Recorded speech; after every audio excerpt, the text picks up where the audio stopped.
Hello friends, তো সবাই নিশ্চয়ই ভালো আছো আর আমরাও ভালো আছি। তো সবাইকে আমার চ্যানেলে স্বাগত।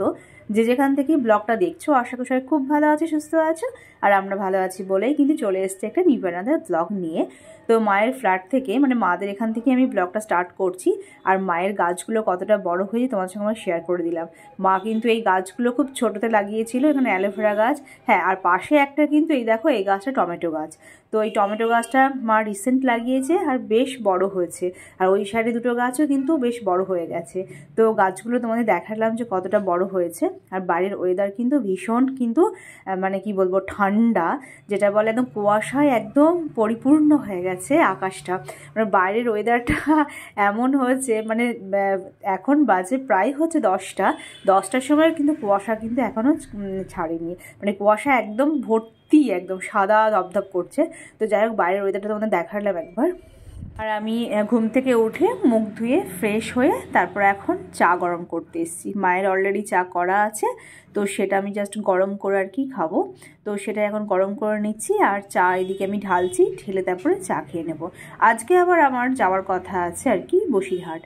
তো যেহেতু ফিরবো তো সেক্ষেত্রে মাকে বললাম যে খাওয়া দাওয়া করেই আমি আর কি ফিরবো, কারণ সকালের দিকে গেলে রান্নার ঝামেলা থাকবে। তাই মাকে বললাম চান করে খাওয়া দাওয়া করে তারপরে আমি বেরিয়ে যাব। আর সকালবেলা একটু হালকা টিফিন করলাম, এই যে আগের দিনকে পিঠে বানিয়েছিল দুধ পুলি, সেই দুধ পুলি কিন্তু আমি আজকেও একটু নিয়ে নিয়েছি। তো এটাই আমি 5 পিস নিয়েছি দুধ পুলি। তো এটা আমি খাবো, খাওয়ার পর তারপরে হচ্ছে কিছুক্ষণ পর চান করব, চান করে তারপরে কিন্তু আমি বেরিয়ে যাব। তা করতে করতে মাকে দেখলাম, বাবা মা আবার এই সব ঝোলার মধ্যে কী সব ভরে দিচ্ছে, আর তুমি আবার এগুলো কী দিচ্ছ, এক্সট্রা আবার ব্যাগ হয়ে যাচ্ছে। তো মা ওই চিকেন রান্না করেছে, একটু চিকেন দিল টিফিন কৌটো করে, কন্টেনারে করে। আর হচ্ছে যে এদিকে আটা আছে, মানে চালের আটা আছে, তারপরে খেজুর গুড় আছে, পাটালি দিয়েছে। তো এইগুলো আবার ভরে দিল। আমি মাকে বারণ করছিলাম, মা তাও এগুলো ভরে দিল, বললো গিয়ে বানিয়ে খাবি। আর যেহেতু এখন তো পৌষ মাস, মাঘ মাস পড়ে গেছে, তো সেক্ষেত্রে ঠান্ডাটা তো আরও মানে জাঁকিয়ে পড়লো আর কি। তো মা বললো পিঠে বানিয়ে বানিয়ে খাবি, ভালো লাগবে। তো সেই হিসাবে আবার ভরে নিলাম। যদিও আমার এখানে 3খানা ব্যাগ হয়ে গেছে, সাইড ব্যাগ, পিঠ ব্যাগ আবার একটা হাতে নিতে হবে। আর ট্রেনের যে পরিমাণে ভিড়, তো 3-4টে ব্যাগ করতে ভীষণ মানে অসুবিধা হয়। তো সেক্ষেত্রে আমি 3-4টে ব্যাগ করতে চাই না, একটা ব্যাগই আমি নিয়ে যাওয়া আসা করি, পিঠ ব্যাগটা। তো যাই হোক মা দিল বলে ওটা আবার নিলাম।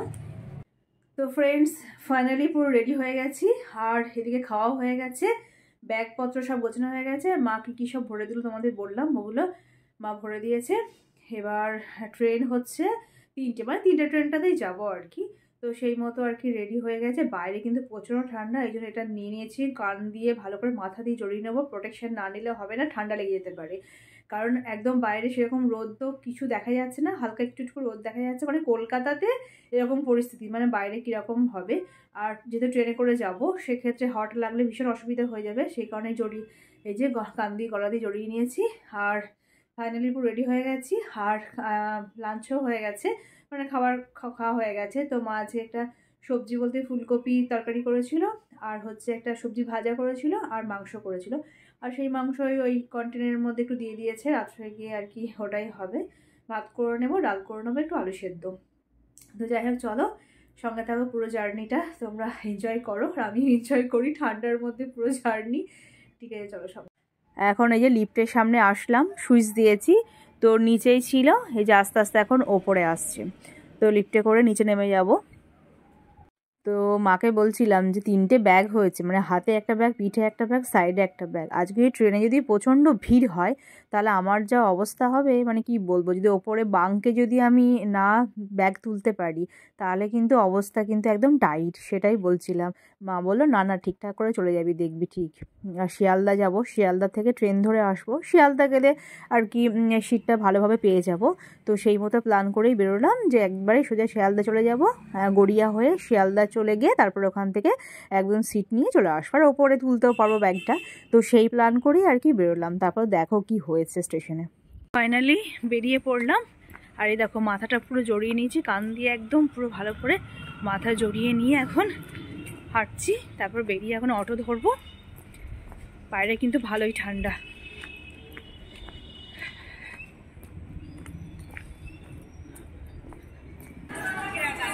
এখন ট্রেন আসেনি, ওয়েট করছি, টিভি চলছে।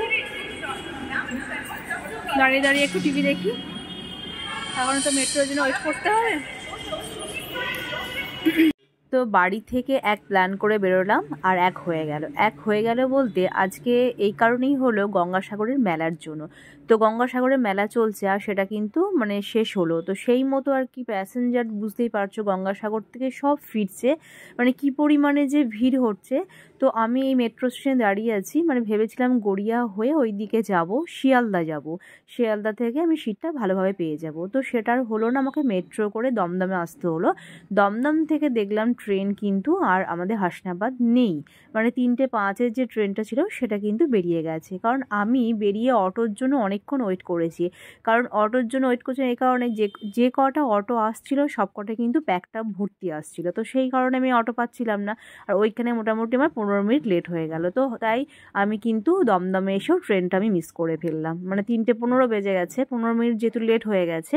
তো যাই হোক আমি ওই কারণে আবার বনগাঁ লোকাল ধরে আমি বারাসাত চলে আসলাম। এখন কিন্তু আমি প্রেজেন্ট কিন্তু বারাসাতে, কারণ বারাসাত থেকে 4:30 আবার ট্রেন আছে, তো সেই মতো আর কোনো প্রবলেম হয়নি, অসুবিধা হয়নি। কিন্তু বনগাঁ লোকালটায় যে পরিমাণে ভিড় হয়েছিল যে কি বলবো, সবসময় তো আর ক্যামেরা অন করা যায় না, যেহেতু মানুষের ভিড়ে আর লেডিস কম্পার্টমেন্টে এত মানে ঝামেলা ঝগড়া সব লেগে গেছে কি বলবো।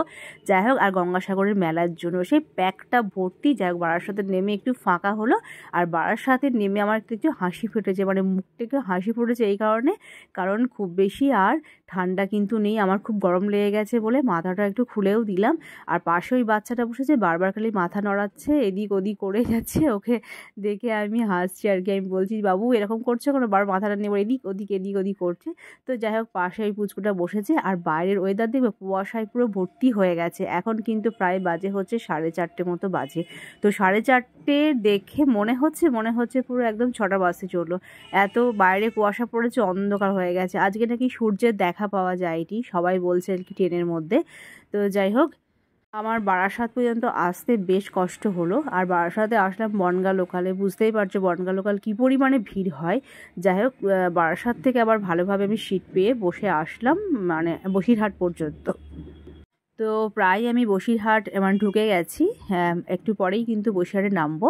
আর আমি একটু ওই সাইডে সিটে বসেছিলাম, তারপর সিটটা আবার চেঞ্জ করে নিলাম, কারণ এই সাইডে কিন্তু কোনো জানালা নেই আর হাওয়াটাও আর আসছে না। আর যেহেতু যত সন্ধে হচ্ছে তত কিন্তু ঠান্ডাটা কিন্তু বাড়ছে, সেই মতো আবার কিন্তু মাথায় ভালো করে প্রোটেকশন নিয়ে নিয়েছি। প্রোটেকশন না নিলে কিন্তু ভীষণ প্রবলেম, ঠান্ডা লেগে যাবে, জ্বর আসবে, কি দরকার, সেই কারণে ভালো করে একদম মাথাটা জড়িয়ে নিয়েছি। আর শীতকালে তো অবশ্যই একটু প্রোটেকশন না নিয়ে চললে তো আমার ঠান্ডা লেগে যাবে। তো ফাইনালি বাড়ি পৌঁছে গেলাম, এখন বাজে হচ্ছে 6টাতেই আর কি ঢুকলাম, এইমাত্র ঢুকলাম, এখনও ফ্রেশ হয়নি। কিন্তু বাইরে প্রচণ্ড ঠান্ডা, মানে এত ঠান্ডা পড়েছে আজকে, তো মনে হয় এখানে রোদই ওঠেনি যেটা শুনলাম আর কি। বাইরে প্রচুর কুয়াশা, তোমাদের দেখালাম ট্রেনে আস্তে আস্তে বাইরে এত কুয়াশা পড়েছে দেখা যাচ্ছে, মানে 4টের সময় মনে হচ্ছে অন্ধকার, মানে প্রায় 5:30 6টা বাজে এরকম আর কি। এত কুয়াশা পড়েছে, এত ঠান্ডা, পুরো মাথা কান জড়িয়ে নাক জড়িয়ে তারপরে আসলাম। প্রোটেকশন না নিলে কিন্তু হচ্ছে না, ঠান্ডা লেগেই যাবে, সেই কারণে ভালো করে জড়িয়ে তারপরে আসলাম। তো যাই ফাইনালি পৌঁছে গেছি, একটু ফ্রেশ হই, এখন ভাবছি একটু লিকার চা খাবো, তারপর আবার চা কিছু করার। ঠিক আছে, চলো সঙ্গে থাকো। তো স্টেশনে যখন নামলাম, স্টেশনে নেমে দেখলাম প্রচণ্ড একদম চারিদিক অন্ধকার হয়ে গেছে, বিশেষ করে কুয়াশাতে। আর প্যাসেঞ্জারও দেখলাম কম। কটা বাজে বলো তো? 6টা, বলেই দিলাম তোমাদেরকে, যখন 6টা বাজে 6টাতেই কিন্তু একদম পুরো প্যাসেঞ্জার কমে গেছে, তাই অনেকক্ষণ একটু ওয়েট করতে হলো, তারপরে আমাদের টোটোটা ভর্তি হলো, তারপরে ছাড়লো আর কি। তো যাই হোক ফাইনালি এদের বাড়ি পৌঁছে যাওয়ার পর তারপরে ফ্রেশ হয়ে মুখ ধুয়ে এখন এই যে চা করে নিয়েছি। তো এখন 2টো বিস্কুট আর চাটা খাবো, লিকার চাই করেছি। তারপরে এখন এই যে রান্নার জন্য রেডি হচ্ছি। তো রাত্রে ভাতই করব, শুধু আলু সেদ্ধ, আর কিছু করব না। হ্যাঁ, আর মা তো ওই চিকেন দিয়েছে, চিকেনটাই হয়ে যাবে। এখন রান্নার জন্য রেডি করছি। তো সত্যি কথা বলতে ঠান্ডাটা কিন্তু বাইরে বেশ পড়েছে, আর এই কালকে পরশু তো শুনছি নাকি আবার বৃষ্টি হবে, আর বৃষ্টি হলে আরও কত ঠান্ডা পড়বে বলো তো, প্রচণ্ড পরিমাণে। তো এখন প্রায় মনে হয় 10-11 চলছে, মানে কি পরিমাণে ঠান্ডা। যাই হোক, এই যে চাল ধুয়ে এখন আমি গ্যাসে চাপিয়ে দিয়েছি, এবার গ্যাসটা আর কি জ্বালিয়ে দেব। এখন বাজে প্রায় হচ্ছে 9:15 মতো বাজে, এখনই ভাতটা চাপালাম। তো এখন হচ্ছে রান্না, মানে রান্না বসিয়েছি। তো রান্নার মধ্যে সেরকম বেশি কিছু করব না, রাতের খাবার তো, মানে একটু ডাল করব আর আলু সেদ্ধ করব। আর মা ওই চিকেন রান্না করে দিয়েছিল, তো মাংসটা ওই কন্টেনারের মধ্যে ভরে দিয়েছে। তো যেহেতু মাংস পড়েছে, রান্না করে দিয়ে দিয়েছে বলে ওটা হবে। আর একটু ডাল করে নেব আর আলু সেদ্ধটা করবো, ব্যাস আর ভাত করবো, আর কিছু বেশি কিছু করবো না। তো সেটাই আর কি চাপিয়েছি জাস্ট। ঠিক আছে, চলো। আর ব্লগটা কন্টিনিউ করব না, ব্লগটা শেষ করব, তাই আবার আসলাম তোমাদের সামনে। তো ব্লগের মধ্যে যদি কিছু ভালো লেগে থাকে তাহলে অবশ্যই একটা লাইক করে দিও আর কমেন্ট করো। ঠিক আছে, চলো, সবাই ভালো থেকো, সুস্থ থেকো, নিজের প্রতি খেয়াল রেখো। চলো এখনকার মধ্যে টাটা বাই। আবার আশা করি তোমাদের সঙ্গে নেক্সট ব্লগে দেখা হবে, নতুন কোনো ব্লগ নিয়ে হাজির হব। ঠিক আছে, চলো এখনকার মধ্যে গুড নাইট, বাই। আর প্রচণ্ড ঠান্ডা পড়েছে, দেখছি না মাথা, মানে আমার এই যে আমার ঢাকার খুলবে না আজকে, এত ঠান্ডাটা লাগছে, ভীষণ পরিমাণে ঠান্ডা পড়েছে। ঠিক আছে, চলো, এখন দুদিন ঠান্ডা থাকবে, কালকে নাকি শুনছি বৃষ্টি হবে। তো বৃষ্টি পড়লে আবার সেরকম ঠান্ডা হবে। আর ঠান্ডা তো পড়বেই, কারণ জাঁকিয়ে ঠান্ডা না পড়লে তো মানুষ বুঝতে পারবে না যে শীত এসছে। তো যাই হোক, ঠিক আছে, চলো এখন মধ্যে গুড নাইট, টাটা বাই।